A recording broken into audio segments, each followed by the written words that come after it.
Okay, here we go. January 2015, and we pick up with question 34.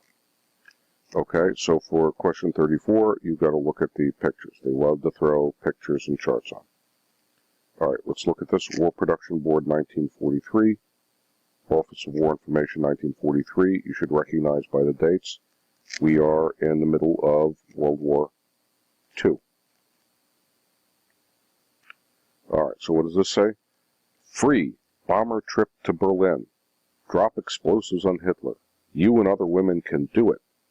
How? By saving used cooking fats for gunpowder. Even with rationing, you can save a spoonful a day. Rush each canful to your butcher. And over here, save waste fats for explosives. Take them to your meat dealer. All right, what are these about? During the war, we talked about rationing. So each person, each family was only allowed to buy a certain amount of meat, a certain amount of butter, certain critical elements. But on top of that, people were encouraged to save certain things.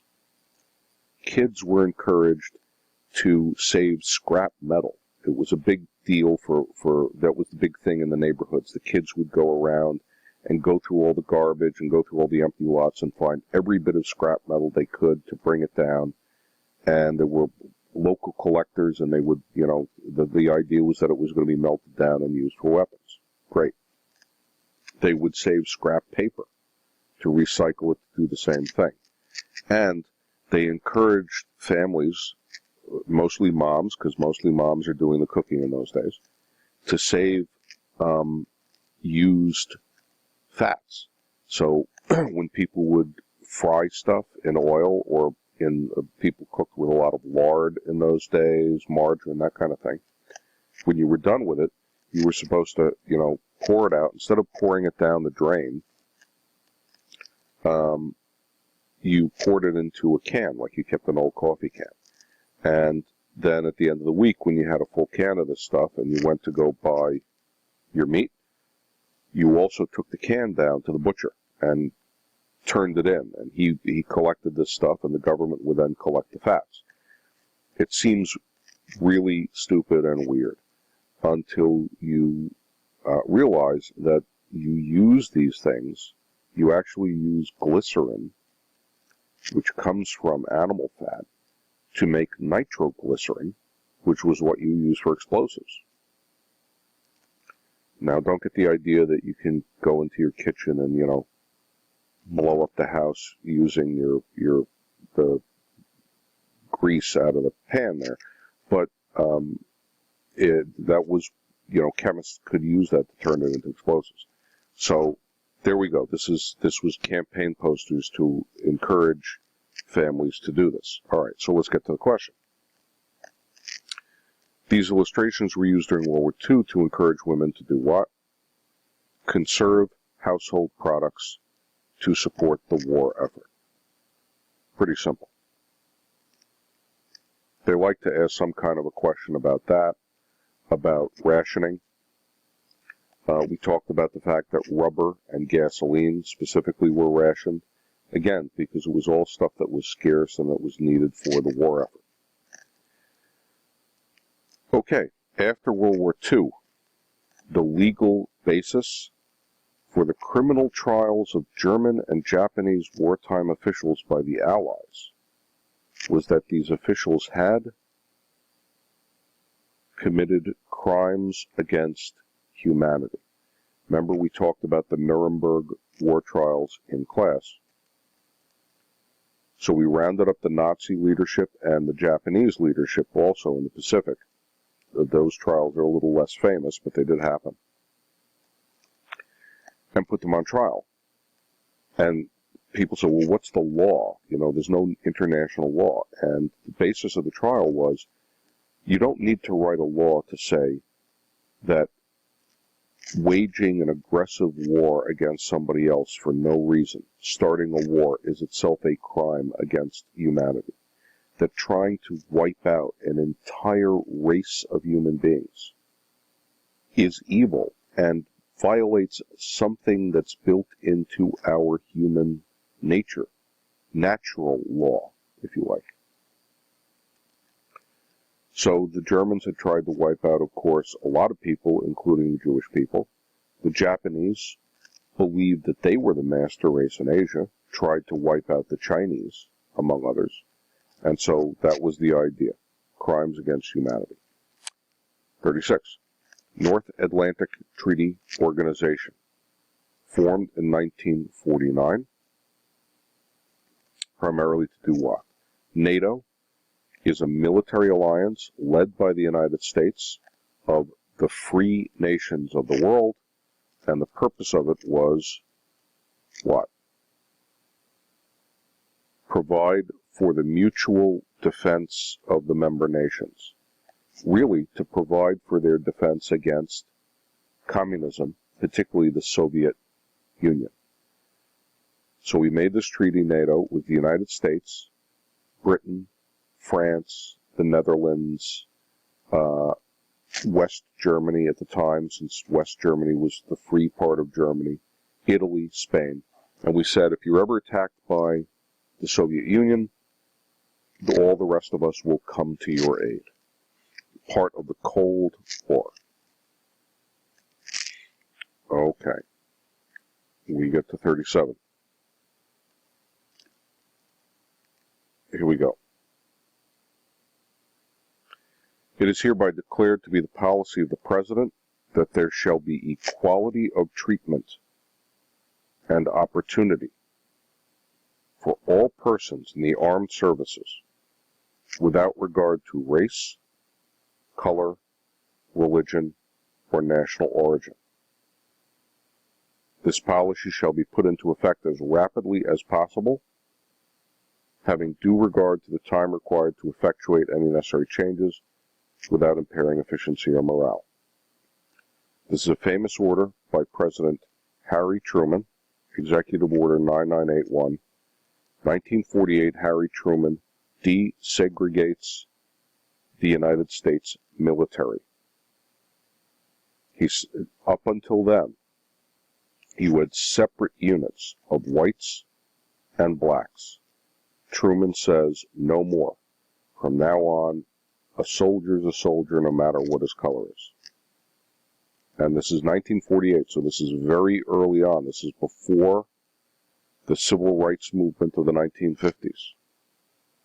According to the passage, the principal goal of Truman in issuing the order is to end segregation in the armed forces. 38. U.S. sends aid to Greece and Turkey.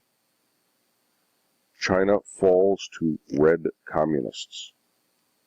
Senator Joseph McCarthy claims communists infest U.S. government.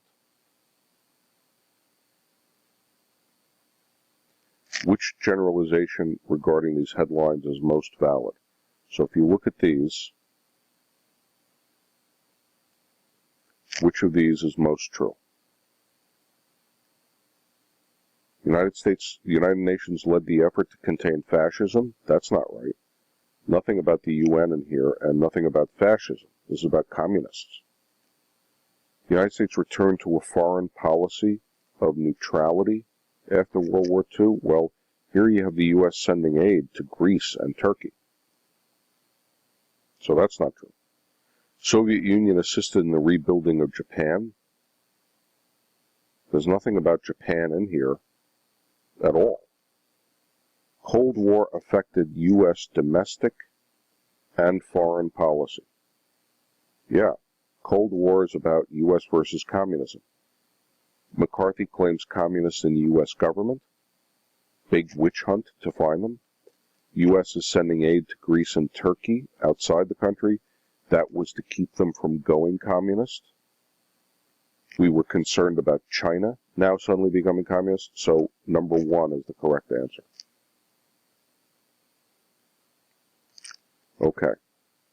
39 and 40, we have this snippet of this interview. So Mike Wallace and Orville Faubus. Orville Faubus was the governor of Arkansas, southern state. Mike Wallace was a reporter. 1957, so we're in the middle of the 50s, so we're in the middle of the civil rights movement. Okay. Wallace says, all right, sir. A federal district court has already ruled that Little Rock, Arkansas Central High School should be integrated. So a federal court says that the school in Little Rock, Arkansas has to be integrated. The reasons for preventing integration now are weak. In view of your promise to the president, who was President Eisenhower at the time, will you respect the court decision and give your okay to integration beginning tomorrow morning, which is what the court had ordered? Governor Faubus says, I've previously given my okay to integration. The Guard was, meaning the National Guard, the Arkansas National Guard, was not called out to prevent integration, but to keep the peace and order. And of course, I disagree with your preliminary statement that we are in defiance of a federal order based upon the premise that the peace and good order of the community is paramount to all other issues. Now, why is Wallace even asking Faubus? Faubus had called out the National Guard, and really, it was to prevent integration. So Eisenhower had to step in and take control of the National Guard. Anyway, that's what they give you. The issue discussed in this interview grew out of an effort to enforce the Supreme Court decision. What's the Supreme Court decision? Brown versus Board of Education of Topeka, which said separate but equal is no good. Remember, here are the other cases. Dred Scott versus Sanford, no. That's before the Civil War, and it says that a slave can never stop being a slave. The Civil War ended that decision. Plessy Ferguson, late 1800s, says that separate but equal is okay. 1950s, Brown v. Board says that separate but equal is not okay, and you have to integrate the schools. So that's the one that counts. That's the correct answer, 3. Confrontation between Governor Faubus and President Eisenhower was ended by what? Use of federal troops to protect African American students. Dwight Eisenhower, the president, sends in the U.S. Army to protect these African American students and let them go to school. The governor basically was lying in the interview. Okay. 41, newspaper headline. We blockade Cuban arms. Last dreads of Castro attacks. October 1962. Remember, this is the Cuban Missile Crisis. So Cuba Island had gone communist. 1950s, Cuba is really is a military dictatorship. Communist revolution in Cuba. Fidel Castro becomes the leader of Cuba. Doesn't like the United States. The United States doesn't like him. We tried to get rid of him by encouraging this event. Watch it. The Bay of Pigs invasion in Cuba. That's the wrong answer here, though. The Bay of Pigs was an attempt to send people who had left Cuba because of the communist revolution, send them back to Cuba as a kind of counter-revolution, a revolution against the communist revolution. The American CIA had backed that Bay of Pigs invasion, but it had completely failed. Then Cuba turns to the Soviet Union and says to the Soviet Union, we will let you put missiles here in Cuba. Kennedy surrounds Cuba with the Navy and threatens to go to war against the Soviet Union if they try to put missiles in Cuba. Why? Because a missile in Cuba would have been less than 100 miles from the United States. They could have wiped out most of the American cities on the East Coast in a matter of minutes. Finally, the Soviet Union backed down. It was called the Cuban Missile Crisis. The United States won that one, if you like. So this headline is about the placement of nuclear missiles in Cuba by the Soviet Union. It's not about any of these other things.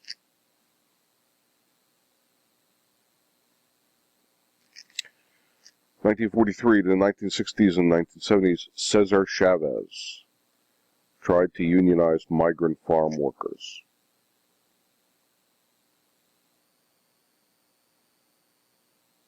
Okay. We didn't talk much about Cesar Chavez. I just mentioned him to you. Migrant workers, these are people who move from farm to farm, looking for work because farmers need to hire a lot of people to harvest their stuff, but they only use them for a few weeks a year. So these farm workers that go from farm to farm, they're very vulnerable. They only get paid for a few weeks. They're not permanent employees. They get no benefits, no help of any kind. So things are pretty rough for them. Cesar Chavez tried to create in the 1960s a kind of union for them and to put pressure on these farmers to do the right thing. How did he do this? Using nonviolent tactics like boycotts and hunger strikes. Boycott, he tried to get Americans not to buy grapes or lettuce from farmers until the farmers agreed to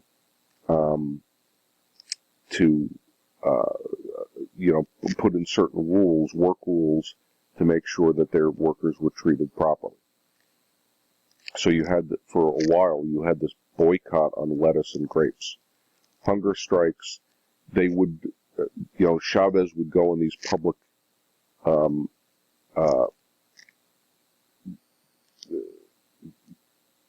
the sort of public campaigns where he would refuse to eat until they had agreed to the union's demands.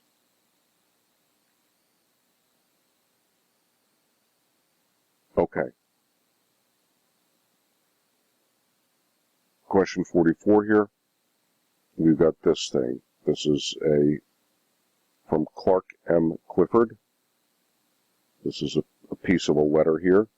Clark Clifford.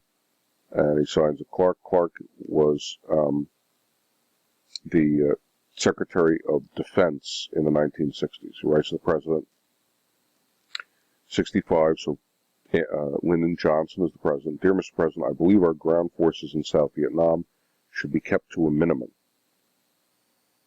My concern is that a substantial buildup of ground forces would be construed by the communists and by the world as a determination on our part to win the war on the ground. This could be a quagmire. Quagmire is a fancy word for a swamp that you get stuck in the mud and can't get out. It could turn into an open-end commitment on our part that would take more and more ground troops without a realistic hope of ultimate victory. I do not think the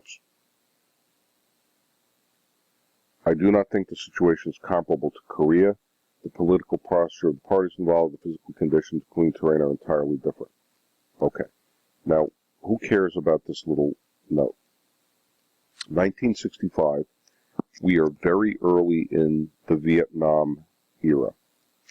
And what is Clark Clifford, Secretary of Defense, telling Johnson? He's saying, we probably shouldn't get involved in Vietnam because we probably can't win. So let's try to keep the number of troops there at a minimum.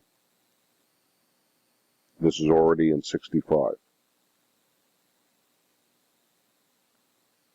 What advice about the United States involvement in Vietnam is Lyndon Johnson being given?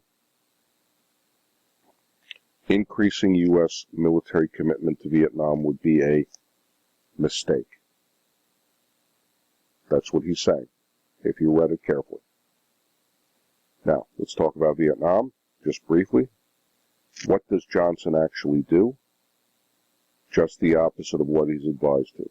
He sends in the military in a big way in Vietnam, and it turns out that we have 50,000 casualties there. 50,000 guys die in Vietnam, and they already knew they couldn't win. The United States already knew it couldn't win the war. Johnson winds up having to not run for re-election because his popularity is so terrible, and the U.S. eventually pulls out of Vietnam, effectively having lost a war that we knew back in 1965. We don't pull out until 1973, 74, and yet in 1965 we already knew that we probably couldn't win it.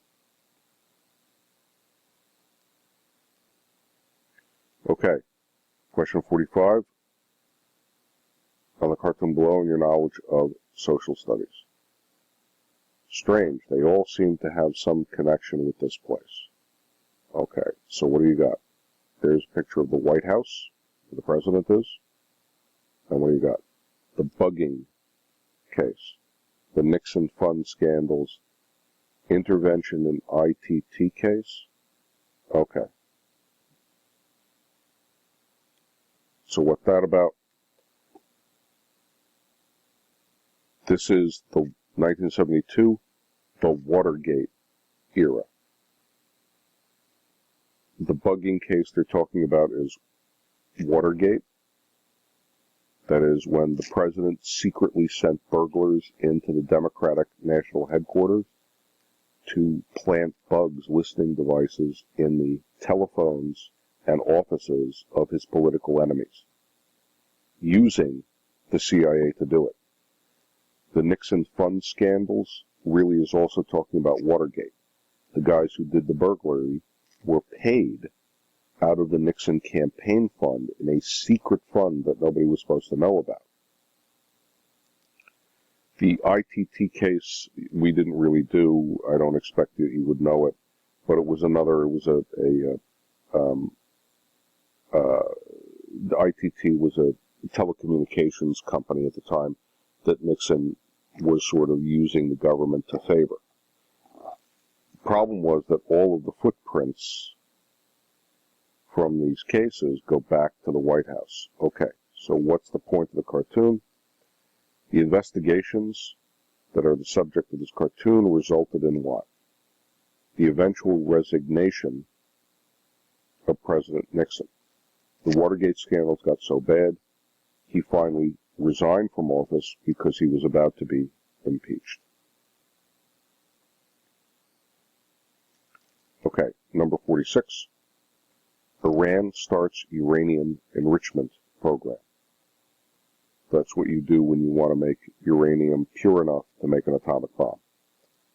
North Korea conducts underground atomic tests. That is, they set off bombs underground to test them and see if they work. Pakistan accused of selling atomic secrets to Libya. These headlines are most closely related to United States national security concerns over what? Nuclear weapons. Proliferation of nuclear weapons. Proliferation means the spreading of nuclear weapons.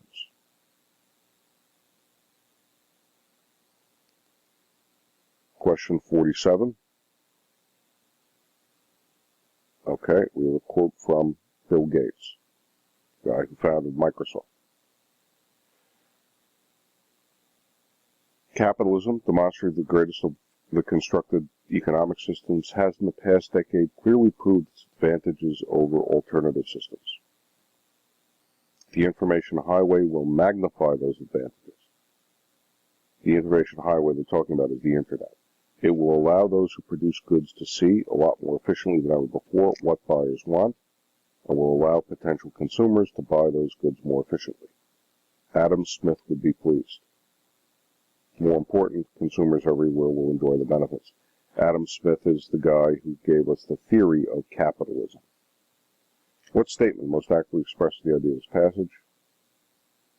Information technology will make it easier to buy and sell goods.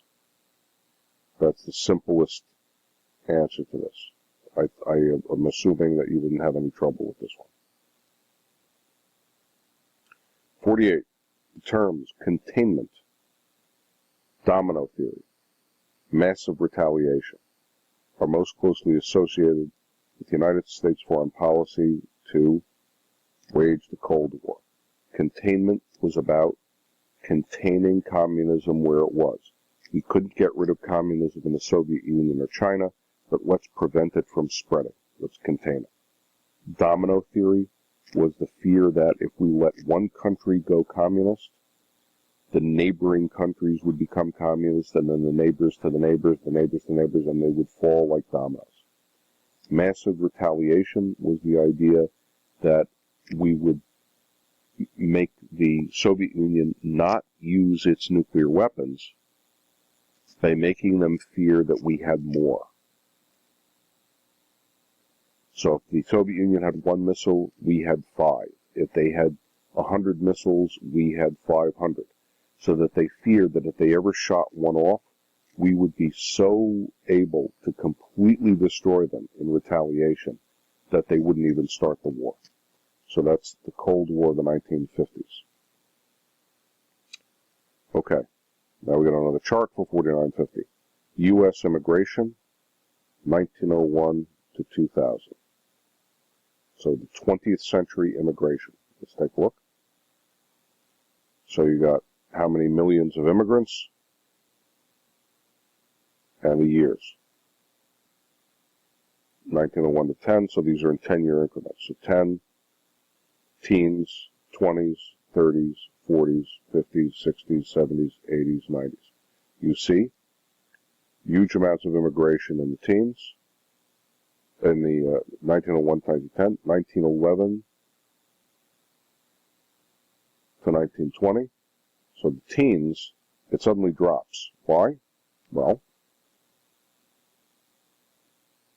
World War I, of course. 1921 to 30, it drops much more because of that National Origins Act, which really kicks in. And so by the 30s, first of all, you have the Great Depression. Nobody is traveling because what's the point? Why go from a depressed European country to a depressed United States if there's no jobs anyplace? And we have all these restrictions on immigration. And then from then, it begins to pick up, and you see a trend upwards. So in the 1990s to 2000, immigration is back up where it was at the beginning of the century. Okay, so what's the question? Which conclusion most clearly supported by the information in the graph? Well, immigration is not increasing every decade. Immigrants have a higher birth rate. There's nothing about the birth rate in there. Immigration is likely to decrease significantly in the future. How can you tell the future from that graph? It doesn't have anything. Immigration in the 1990s was about the same as in the first decade of the 1900s. Immigration in the 1990s was about the same as 1901 to 1910. That's the only one that is correct. So 4 is correct. Question 50. Level of immigration shown on the graph of the 30s and 40s was due mainly to what? So let's look at the 30s and 40s. Okay, 30s and 40s. Lowest immigration of all. I wonder why that is.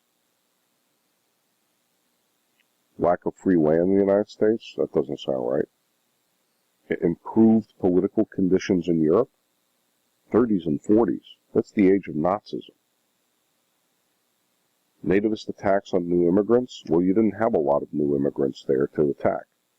Worldwide economic crisis and warfare. Yeah, the 1930s is the age of the Great Depression, and the 40s, of course, is World War II. Nobody was moving in the Depression, as I just said, and of course nobody's moving in World War II. Okay, I'll leave it there, and then we'll come back and talk about the essays for January 2015.